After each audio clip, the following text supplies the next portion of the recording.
The true terror of the Cleveland torso murders, committed in the depths of the Great Depression, was not just the brutality of the killings, but the methodical, almost clinical way the victims were destroyed and discarded.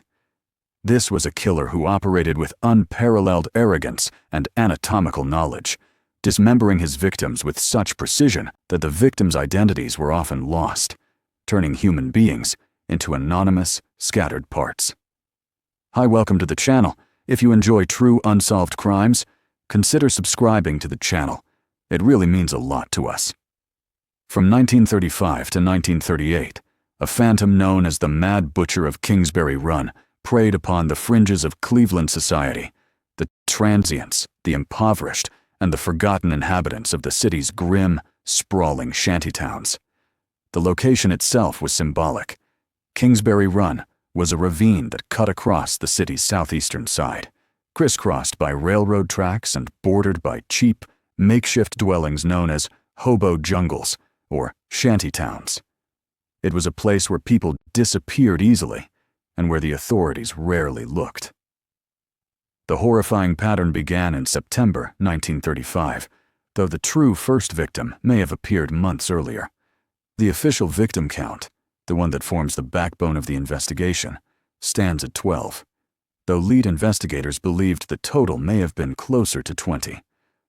All official victims, except for 2, were unidentified. The first official case to galvanize the city involved a female victim. Her torso was found washed ashore on the beaches of Lake Erie near Brandywine Creek on September 23, 1935. Weeks later, her severed head, clothed in rags, was found nearby.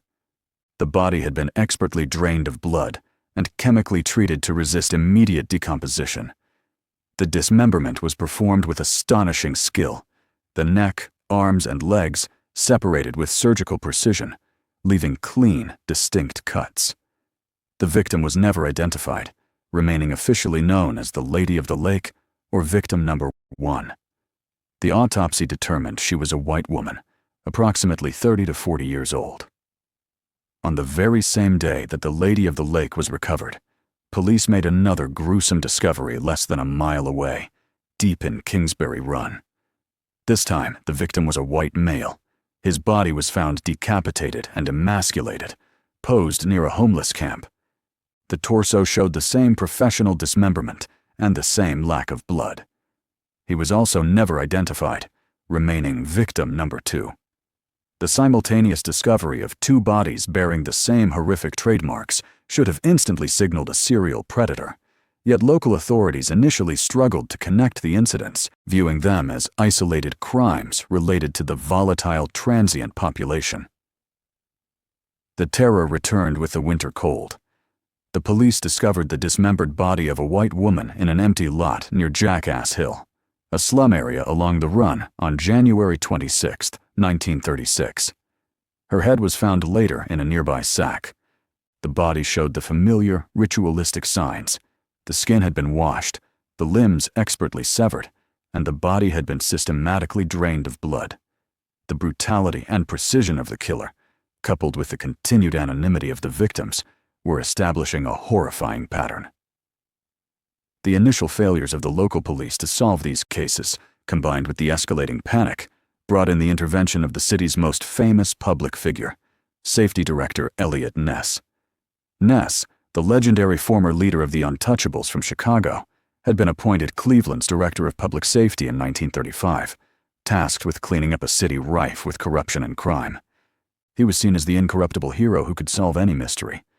By 1936, the Mad Butcher had become Ness's greatest, most frustrating challenge. The murders were not merely a crime problem. They were a civic embarrassment and a testament to the killer's contempt for law and order. Ness assigned his best homicide detective, Peter Polillo, to the case. Polillo, a tireless and dedicated investigator, became the principal figure in the police effort, often patrolling the shadowy labyrinth of Kingsbury Run himself. It was in 1936 that the killer made his first significant error. He targeted victims who could actually be identified. On June 23, 1936, 2 male torsos were found wrapped in rags in a gully near the East 20th Street underpass. The victims were later identified through fingerprints. Edward Andrassy, 28, known as the Boy, a young working-class man with minor legal troubles, and Florence Polillo, 43, an unidentified female victim whose body was found separated from Andrassy. The identification of Andrassy provided a brief, vital trail for the police, leading them into the world of small-time criminals and prostitution that operated near the run. This identification, however, only emphasized the killer's broad reach. The killer's pattern remained consistent: the removal of the head and the professional excision of limbs. On September 10, 1936, the headless, dismembered body of a man was found floating in a creek near the Lake Erie shore. Though eventually identified as victim number 6, the search for his identity proved fruitless. The killer's technique was refined, the body was clean, the cuts precise, suggesting not a crime of passion, but a ritualistic or pathological process. The fear in Cleveland became palpable. The press, particularly the rival newspapers, ran sensationalized headlines, referring to the killer as the torso killer, the werewolf of Cleveland, or the Mad Butcher. The fact that the police, led by the legendary Ness, could not catch a killer who left such horrific evidence was demoralizing. The killer seemed to possess a macabre theatricality, often discarding the body parts in public view or in locations guaranteed to be quickly discovered. The process was not just murder, it was an act of dominance over the city. The most significant break, though still insufficient to solve the case, came with the 7th victim. On February 23, 1937, police found the scattered remains of a woman in an empty lot near the run. Her head, recovered weeks later, was identified as Florence Polillo, a resident of the area with ties to the underground nightlife. Her identification was a massive opportunity for the police. They were able to trace her movements up until the time of her disappearance, leading them through the bars, brothels, and transient hangouts of the city. Yet the trail always went cold. Her friends and associates knew she had vanished, but no one could place her with a definite suspect. The investigation became a matter of political and public urgency. Ness authorized massive sweeps of the Kingsbury Run area, interviewing hundreds of transients and vagrants. By the summer of 1938, after the killer had delivered more victims, including victim 11, the unknown woman found dismembered in the Cuyahoga River, Ness decided to take dramatic action. Convinced that the killer was living within the hobo camps, using the anonymity of the slums as cover, Ness ordered the burning of the shantytowns in Kingsbury Run. On August 18, 1938, police officers surrounded the maze of huts and lean-tos, evicting the residents and setting the structures on fire. This controversial move was a sign of Ness's utter desperation and frustration. He intended to flush the killer out and destroy his base of operation. The burning accomplished nothing but the destruction of homes, but the police did find one crucial item, a blood-soaked piece of paper that was later lost or dismissed by investigators. Crucially, the killings effectively stopped after the burning. The investigation into the torso murders was unique because, despite the immense brutality, it focused less on finding a suspect and more on finding a living connection to the victims.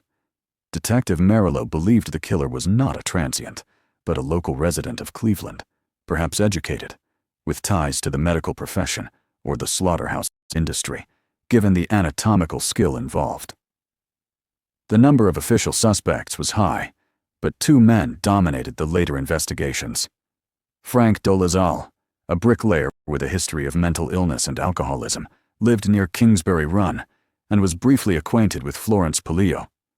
He was arrested in 1939 and gave 3 conflicting confessions after days of intensive interrogation, confessing to killing Polillo, Andrassy, and another victim. His confessions were considered coerced and unreliable, but the police, desperate for a conviction, charged him. Dolezal later recanted his confessions, stating he had been severely beaten by deputies, until he agreed to sign the false statements. He died in the Cuyahoga County Jail, ruled a suicide by hanging, a ruling many, including Ness, publicly doubted. Dolezal's death remains a dark stain on the investigation, confirming the pressure the police were under to close the case. The true, enduring suspect in the Torso murders is Dr. Francis Edward Sweeney, a brilliant former Army doctor who worked in the psychiatric ward of a Cleveland hospital. He was the cousin of a major political rival of Eliot Ness, a detail that complicated the investigation immensely. Dr. Sweeney fit the forensic profile perfectly. He was an anatomically skilled surgeon who had fallen into alcoholism. He was known to have performed dissections and was highly familiar with the precise cuts found on the victims. Eliot Ness personally interviewed Dr. Sweeney multiple times in 1938. Ness was reportedly convinced of Sweeney's guilt, but he lacked the physical evidence needed for an arrest. Sweeney, however, was clearly deeply disturbed by the police attention. Following the intensive questioning, Dr. Sweeney voluntarily checked himself into a veterans hospital. He was diagnosed with schizophrenia and spent the rest of his life institutionalized, where he reportedly sent anonymous postcards to Ness, taunting him about the murders. He died in 1964. The fact that the murders in the Cleveland area stopped after Sweeney's institutionalization is one of the most compelling, albeit circumstantial, pieces of evidence pointing to his guilt. The Cleveland Torso murders remain officially unsolved. Despite the later arrests of Dolezal and the strong suspicion against Dr. Sweeney, no definitive proof was ever found to prosecute a killer. The enduring mystery is defined by the terror of its victims, the precision of its method, and the inability of one of the 20th century's most famous lawmen, Eliot Ness, to bring the perpetrator to justice. The killings not only exposed the psychological darkness of a single man, but also the profound social failures of the Depression era, the existence of a lost class of people whose lives and deaths were so insignificant that a killer could practice his craft upon them for years without fear of consequence. The Mad Butcher of Kingsbury Run was not just a killer. He was a horrifying reflection of the city's indifference to its most vulnerable residents. If you enjoyed this chilling video, make sure to give it a like and subscribe to the channel for more fascinating content like this. Also, check out the 2 videos showing on your screen right now. You might like them too.